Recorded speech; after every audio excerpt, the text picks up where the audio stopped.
Blue Horizon নার্সিংহোমে পিকলুকে নিয়ে আসা হয়েছে। আবাদি পিকলুকে ঠিকঠাক জায়গায় রেখে দেয় আর সমস্ত রকমের লাইফ সাপোর্টগুলো দিয়ে দেয়। তার মধ্যেই রানী বলে, অনেক ধন্যবাদ এতটা সাহায্য করার জন্য। আর তখন আবাদি বলে, এরকম বলবেন না, আমি আর কী বা করলাম, কিন্তু আপনি আমার ছেলেকে চিকিৎসা করে সুস্থ করেছেন। আপনার জন্য যদি আমি এইটুকু সাহায্য করতে না পারি তাহলে যে নিজেকে মানুষ বলে ভাবতে আমার ঘৃণা হবে। তবে একটা কথা জিজ্ঞেস করব, এই ছেলেটা আপনার কি কেউ হয় যার জন্য আপনি এত বড় রিস্ক নিলেন? রানী তখন বলে, আপনাকে একদিন সবটা পরে বলবো, তবে এই ছেলেটার সুস্থ হওয়াটা আমার জন্য খুব দরকার। এর মধ্যেই আবাদি নিচে যায় আর দুর্জয়কে দেখতে পেয়ে তাড়াতাড়ি করে রানীকে এসে সমস্ত সত্যিটা বলে দেয় যে দুর্জয় স্যার এদিকেই আসছে। রানী একটা বুদ্ধি বার করে আর বলে, তোমায় যেমনটা বললাম তুমি শুধু তেমনটাই বলবে। দুর্জয় এসে বলে, কি ব্যাপার, এখানে দাঁড়িয়ে আপনারা কি করছেন? তখনই আভা বলে, আসলে আমি রানী ম্যাডামকে একটু আচার দিতে এসেছিলাম, ওনার জন্যই নিয়ে এসেছি। ভিড়ভাড়টায় সেভাবে দেওয়া হয় না, জায়গাটা ফাঁকা থাকে বলেই দিচ্ছি। দুর্জয় বলে, এই ওয়ার্ডটা তাড়াতাড়ি খুলুন, এখানে অনেক কাজ হবে, চাবিটা নিয়ে আসুন। এরপরেই আভা ম্যাডাম বলে, চাবিটা না স্যার, হারিয়ে গেছে, খুঁজে পাচ্ছি না। দুর্জয় ঠিক করে তালা ভেঙে ঢুকবে। আভা বলে, স্যার এই ঘরটা খুবই নোংরা আর বিভিন্ন রকমের বাজে জিনিসপত্র দিয়ে ভর্তি, বাথরুমটাও সেরকম ভালো না, এই ঘরে কিছু না করাই ভালো।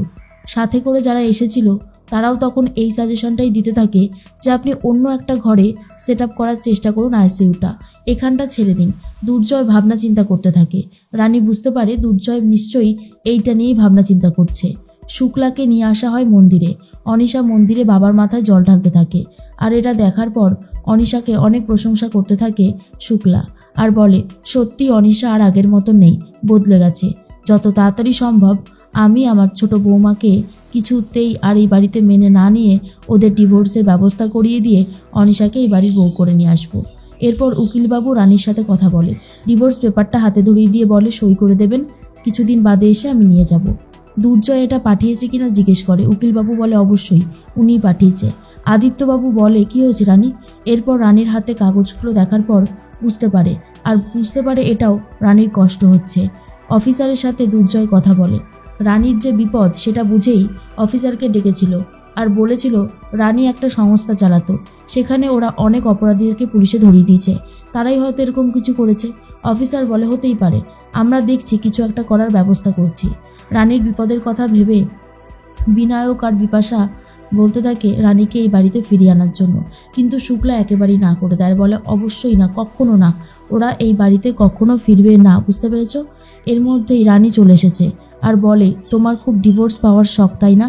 এই বলেই দুর্জয়ের সামনেই সইটা করে দেয় আর কাগজটা হাতে ধরিয়ে দেয়। এরপর দুর্জয় খুব খুশি হয়। তাহলে কি শেষ পর্যন্ত রানী এখন আদিত্যবাবুর সাথে নতুন করে সংসার পাতবে?